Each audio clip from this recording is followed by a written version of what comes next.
everybody? It's the Combatcast on a Sunday. We got some stuff going on during the week, and we're fresh off of UFC 297. So we decided, after going back and forth on what we wanted to do this week, we're just going to review UFC 297. Chevy, tell people what we got coming up in the next couple weeks, though. All right, February 3rd, UFC Fight Night, Dolidze versus Imavov, Apex card. It's a weak main event, but we're moving towards Volkanovski and Topuria. So after that, we're doing February 10th, UFC Fight Night, Hermansson versus Pyfer, which that's another Apex card, but I am excited for that main event. Joe Pyfer, very exciting fighter. Jack Hermansson, tough matchup for sure. Good measuring stick for where he's at in the division. And then finally, we're back to the really exciting stuff. February 17th, UFC 298, Volkanovski versus Topuria. Maybe, definitely Volkanovski's toughest matchup since Max in the featherweight division. Yeah, no doubt. And the card looks very good. Yeah. You know, there's some interesting opponents in that division too, Ortega, Yair, and stuff like that too. But the timing of this is also, we talked about it. We'll talk as we get closer to for that main event, is also what's going to make it very interesting with Volk coming off his first couple of losses and then like immediately like getting into this fight.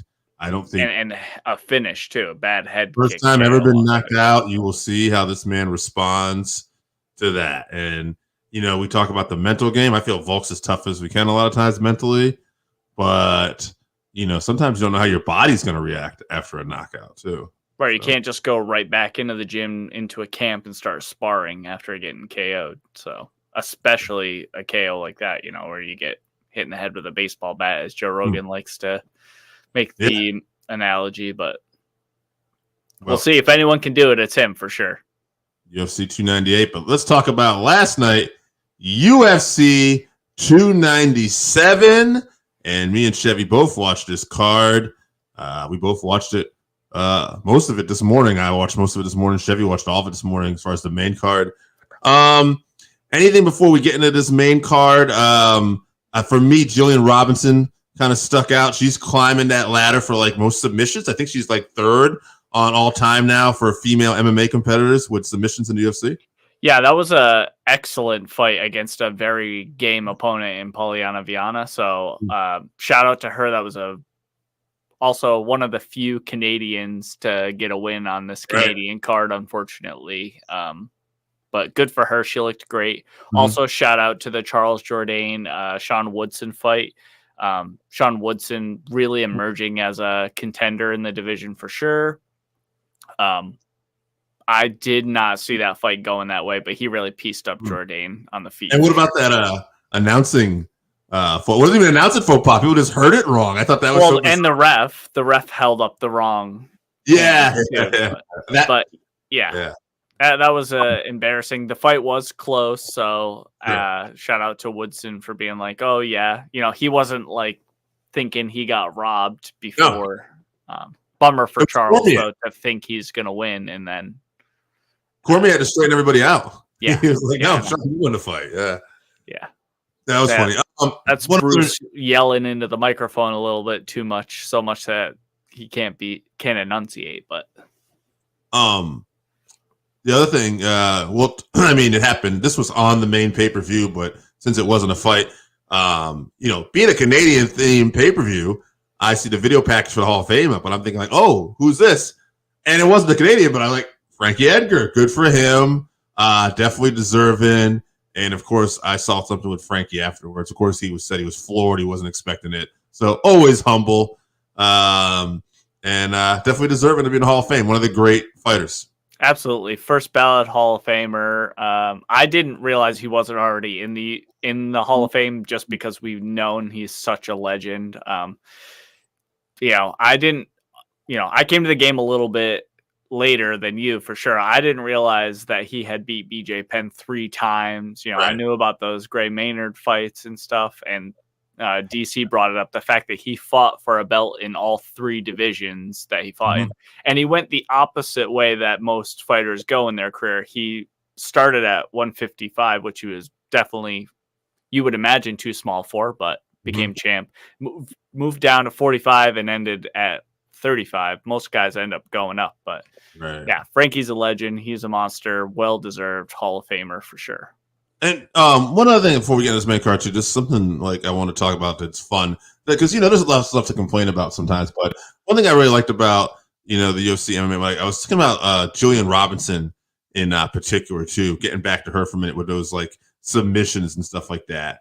One thing I enjoy about UFC and MMA, and we'll talk about this with the co-main event a little bit too, even though we both talked about how difficult that fight was to watch. But somebody like a Raquel Pennington, right? You can have these losses and you can still bounce back. Your career's not done. You're not washed like you're considered in boxing if you have like 2 or 3 defeats.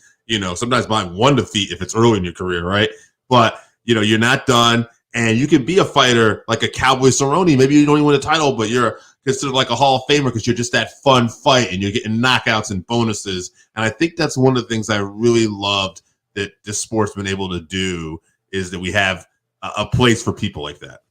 Yeah, it's great. It also keeps fighters from going out there and just trying to protect their undefeated record. Although you do see that with a lot of these Russian fighters, because they're so great at grappling, they kind of can make fights boring. But it's not the end of your career if you end up with a loss. There's so many variables in there as opposed to boxing.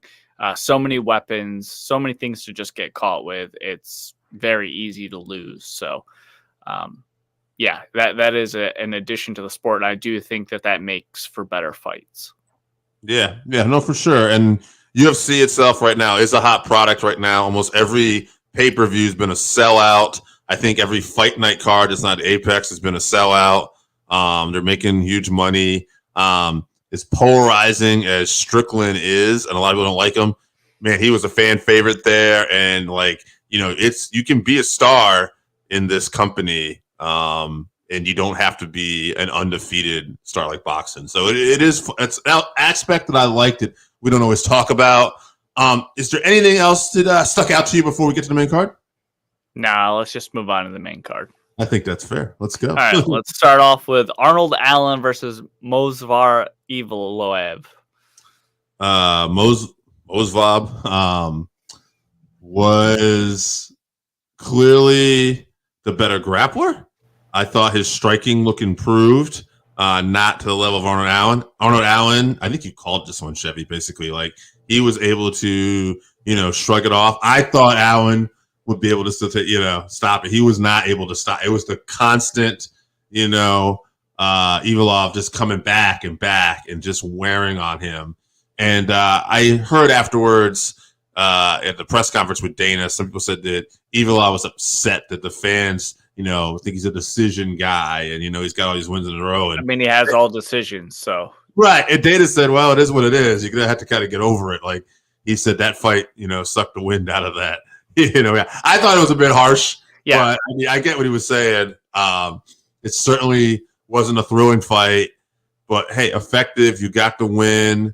I'm gonna throw it to you. And as far as him fighting next, I think he's gonna skip over this guy, but he might have to fight down because he's taking such a big jump here in the rankings.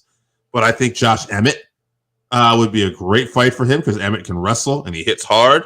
And if this guy doesn't have a fight next, I think he might. But Yair Rodriguez is always a guy. Yair and Brian Ortega are matched up again. They are matched up again. Yes. Okay. So Emmett would be the fight I would try to get with him then. Yeah. I called this fight basically to a T. Allen was able to fight off a few takedowns, and when he did get taken down, he was able to get up. But Movsar just worked his jab very well, busted Allen up a bit. He actually dropped him with the jab.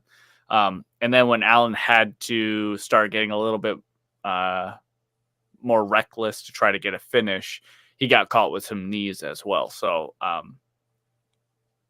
don't think Allen's stock goes down too much from this. I think we're going to see Movsar is right up there, those championship guys for sure, if not champion at some point soon. But yeah, just 2 losses in a row.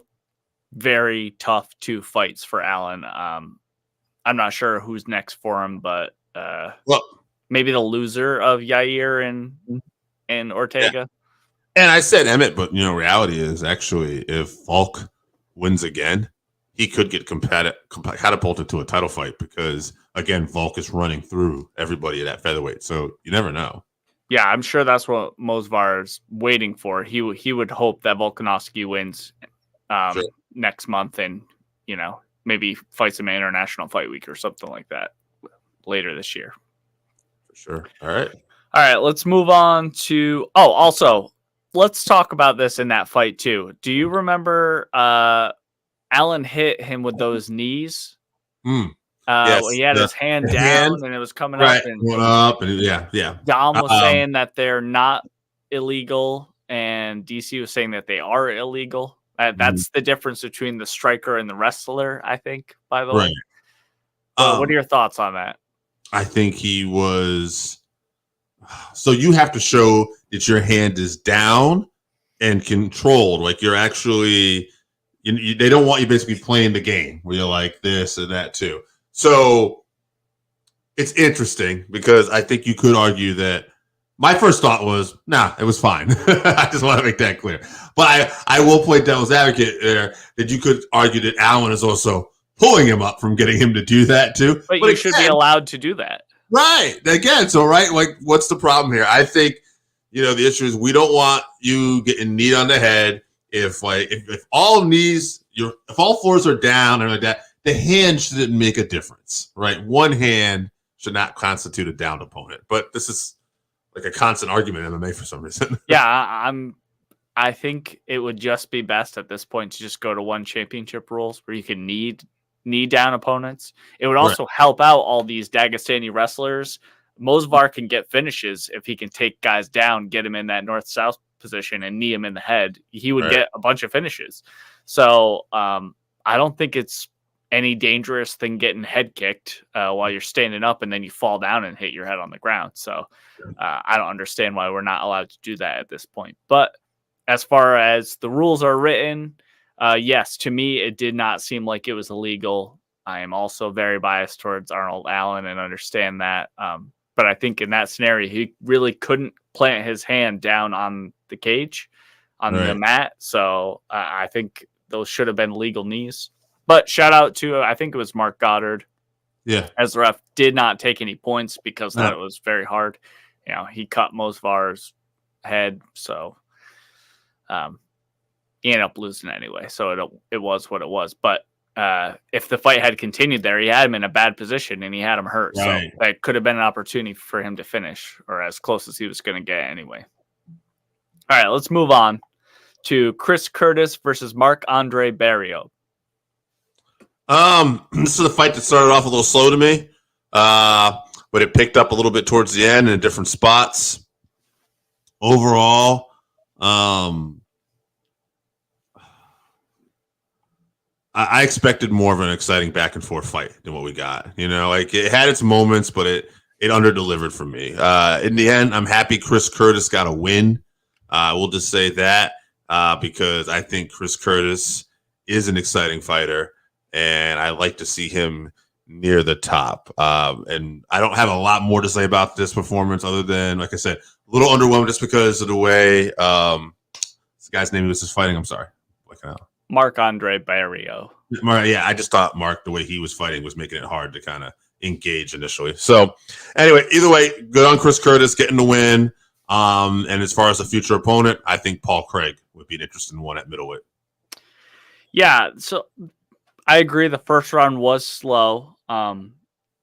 Chris Curtis, usually a counter puncher with this excellent boxing, and Marc-Andre Barriault is always a pressure fighter. He comes forward recklessly and throws powerful. His nickname is the Power Bar. He uses cardio to wear on guys.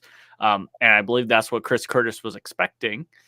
And that's not really what happened. It was in the third round what happened, which is where the fight was exciting. But the Canadian fans were booing the entire fight. Chris Curtis talked about it a little bit, and I agree with him. they're bloodthirsty in there. The fight was not. It wasn't the most exciting fight, but it was not terrible. So right, like I said, a little underwhelming, but it wasn't like.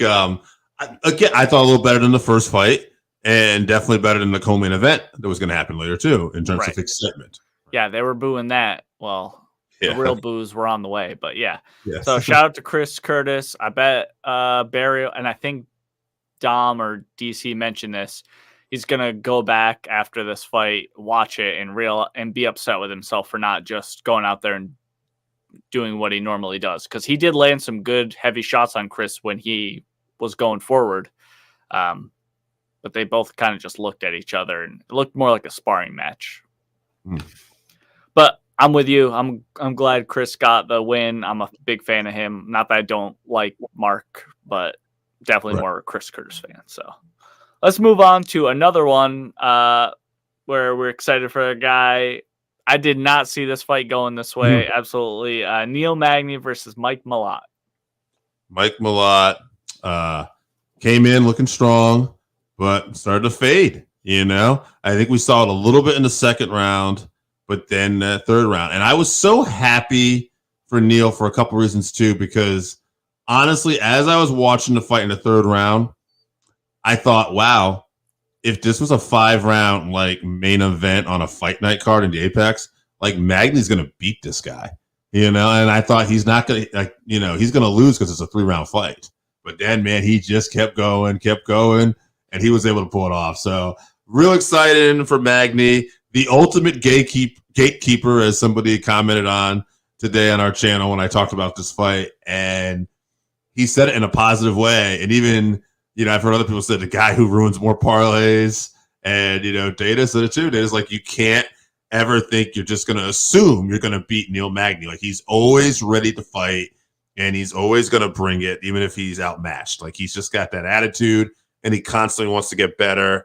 And here's another guy that I won't say is a star, but because it's MMA and not boxing, like, he has a nice little niche that he's kind of found. So good on him. I would like to see him fight next the winner or the loser of Holland and MVP, because I could see an argument there where, especially even if MVP wins, you want to take it maybe a little slower, give him a fight like Neil Magny, unless you're trying to push him to the top, then whatever. But Holland, I think, would enjoy that fight too. So I would see either one of those guys against Neil Magny. Yeah, that's a great shout out for a fight. Yeah, I agree with you, though. Neil showed his gatekeeper status for sure. Beating another up-and-comer prospect. Mike not ready for 3 rounds if he can't get a finish in the first 2 for sure, because he was whooping Magny's ass. The broadcast didn't talk about it that much. They wanted to talk about the attempted slam, but Neil's reversal and get up before the slam was what really won him that fight, because he was on his back. He swept Mike, got up, and then, shook off that guillotine, went for the slam. And once he got on top, Mike did not have the cardio left to get Magny off him. And, Magny continued to get to mount against a great black belt like Mike. That's all cardio issues for sure. So he ended up finishing him with 15 seconds left too. Like, you couldn't hold on. He's going to be upset with himself for sure. Shout out to Neil Magny, because that's the kind of fighter he is. He's, quote unquote, as the kids say these days, got that dog in him. But yeah, shout out to Neil Magny for sure. Mike Malott knows what he's going to know what he has to work on when he watches this fight back for sure. I still think he's going to be a great fighter, but this shows exactly where he's at in the division. All right, let's get to it. Okay, co-main event: Raquel Pennington versus Mayra Bueno Silva for the vacant bantamweight women's title. So Dana said this, like, he said that he's close with Raquel, and he was really happy for her, and he's gotten to really know over the years, and he was happy for her. He said sometimes she's her own worst enemy, though, because she never listens to her corner. And if she just let her hands fly in that situation, like, she would have been able to probably get the finish early on. But he said, hey, you know what? She's champion. I'm happy for her. It's kind of how I felt in a lot of ways. I feel like Raquel gets into a lot more clinch fights than she probably needs to. A lot of times she is the better striker. but for some reason she just likes to stay in that clinch. And I mean, she's tough as hell. I am happy for her because she's such a durable fighter and she's been around for a while. And to have those losses and to come back and keep winning, and when you're not winning the most exciting way, obviously they're not going to just throw you back right away. So it took her a while to get back here. So on that hand, I'm really happy for Raquel. Stylistically, it just wasn't a very exciting fight. I felt like Silva was strong up until maybe round 3. Like maybe round 2, you could see start to slip a little bit. But once we got to round 3, I was like, oh, okay. And then by round 4, that's when it really kind of thought, I was like, oh, Raquel, you should be able to get her out of here. Like, she looks so much like worse. And there was that point she was going for like maybe a triangle choke or something. And I thought, man, she had an arm choke. Yeah. Had an arm choke. Thank you. She should have just gone for full mount. I thought, like she had that opportunity just to start raining punches and it didn't pay off. Hey, whatever. Far be it from me to criticize a fighter. She's the champion and I am happy for her. And as far as the next opponent, you can only go one way with this right now. It's got to be Pena. Like that's the fight to make because number 1, number 2, now champion. And it's not like there's a lot of strong candidates right now in this division. So I think Pena gets it, and then we'll see how the division shakes up. What about Valentina trying to go back up to 135 now that the GOAT is gone? Now I never occurred to me because there was talk that Valentina still wanted to go. They were going to do that trilogy with Grasso. But yeah, I mean, if Valentina wants it, like that would be an interesting fight. And it's not like Raquel is so much bigger than her or anything. So Valentina used to fight at 135. It might just be, obviously Grasso is fantastic, but the older you get, those weight cuts are more of an effect on you. So maybe 135 is the move for her. Yeah, I would be down with that. So good call. Yeah.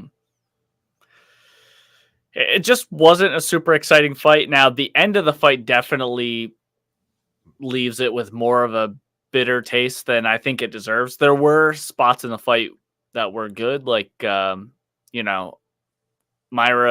leg kicks early definitely hurt Pennington. She had to fight back through that. I agree with you though. If she just tried to stand in the pocket and bang, she's so durable that she would just melt girls. I think a lot of them, and I think that's what would have happened here for sure.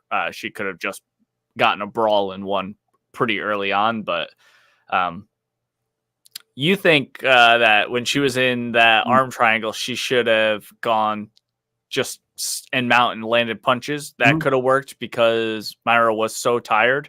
But she had that arm locked in so much. Right. And the commentary team talked about this as well. If she had just gotten out of mount and stepped over to side control and really put the angle on that, she could have choked her unconscious. She had it under her chin and everything. It's just the angle at when you're in mount is very, very hard to finish. Bo Nickel, same issue. I can't remember what fight it was, but I think his first UFC fight, he had the guy in the head and arm. He stayed in mount. That might be a wrestler tendency to not give up the position. But she absolutely should have finished her. Mayra gonna look back at this fight, be really upset with herself when she's laying on her back with like 20 seconds left and just has her hands behind her head and she can't finish. Raquel's got to be telling the ref to get her up and going after her, but it is what it is. Was not the most exciting fight, but shout out to Rocky. She's the champ now. Not sure how long she'll hold on to it, but she did take the very long road to getting to be champ. So shout out to her. All right, let's move on to this main event. Yes. Which we had some controversy in scoring wise. So Sean Strickland versus Driscus Du Plessis. Super close fight. It's funny because round 3 was the fight that I think everybody scored differently. Right? So round 3? I think it was 2. That's the one I thought that was for sure kind of up in the air. But I thought people did 3. Well, regardless, it was a very close fight. So before who did you have it scored for? I did have it for DDP. Yeah, I had Sean got round 1 and round 5, and DDP had 3, 4, or 2, 3, and 4. 2 I thought was very close. Yeah. 3 and 4 I thought were clear for DDP. They were close. They were all close. Mm-hmm. But I felt pretty confident with how I scored the fight. Yeah. I think round 2 and round 5, or maybe some of the close ones. I thought DDP still did pretty good in round 5, but Sean came out strong again in round 5. I think just Sean just winging those punches at the end, they're not pretty, but he landed a lot of them on DDP. So that's what made me give him the round. Was this stylistically the most exciting fight? I'm take away the world title run. Strickland dominated Adesanya that night. This to me was the most back and forth, exciting fight I think I watched with Sean Strickland. It was interesting because Sean was not the one pushing forward. DDP was the one pushing forward, and I think that suits DDP much better. I think that Strickland is just much better when he goes forward. So I think that's kind of what threw him off for sure. The corner was upset with Strickland a few times. I think they thought that he wasn't pushing forward enough. It's funny, though. Not as much volume as he normally throws either. He kind of got caught just looking. But it was funny because Driscus's corner was saying that, he's tired now. He's tired. I never got the impression Strickland was tired. If anything, I thought Driscus was going to look a little, not really tired, but obviously he had never been in these later rounds. And I thought, okay, he's feeling this a little bit. Mm-hmm. And then I remember thought he was still performing. So I'm like, okay, he's working through this though, which is a great sign. But I never would have, if you put a gun to my head, who had the best cardio? It's Strickland. I wonder if that is a psychological thing to keep DDP going, to say that he's tired, like you have more cardio than him, keep pushing, Yeah. Well, regardless, great fight. I thought this really raised the stock for Du Plessis for me because we've seen him get some wins. The Whitaker fight was great. He caught him, but it felt like he caught him, right? I mean, and that's not to knock. People get caught, but sometimes when you catch people, it's like, is he better than that guy, right? This was a fight where he had to really dig deep, and he pulled it off. So it's another championship level that we see that he has. I know they're not going to do a rematch. It was certainly a very close fight, but Strickland doesn't have that long championship lineage to warrant that. Great call out by DDP. He wants style bender. I don't know if he's getting it because I don't know if he's in a hurry to get back, but props to you for doing that. I was really impressed overall with his championship demeanor and just how he was able to dig deep. And before I get back to you, as far as call outs go and next opponents, I think you can go a number of ways with this guy right now. I think style bender, if he's available, sure, that's the big fight. Do that. I also think if he's back from injury, Jared Cannonier is another guy that can be considered. This is a guy, I believe, who has a win over Strickland, too. All right, yeah. And division, I believe. But yeah.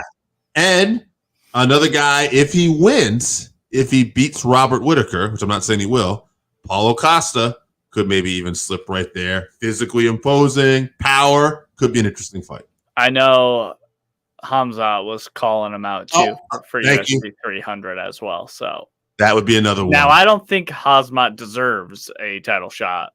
No, his aura, his terribly scary aura he had is not. I don't think it's there anymore. It's worn out with his injuries and is constantly calling everyone out at every weight class and then not being able to get to the fight. I think he's just a high level fighter at this point. I don't think he was elevated at a certain point, but not to say he won't be champion or anything like that.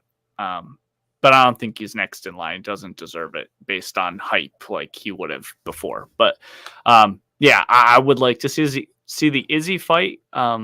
I don't think 300's probably doable. I think DDP got beat up pretty bad, but we'll see, I guess. His eye I thought they were going to stop the fight at one point because his eye was so swollen in like the end of round 2. But he fought through that, and the cut man did a great job of keeping the swelling down enough so that he could continue to see. shout out to him for mixing in those takedowns too. Sean Strickland has excellent takedown defense, excellent record with his takedown defense. And I think a lot of that has to do with him being the one that's pressuring. Going backwards when you're defending a takedown is much different. So I think there were other things too.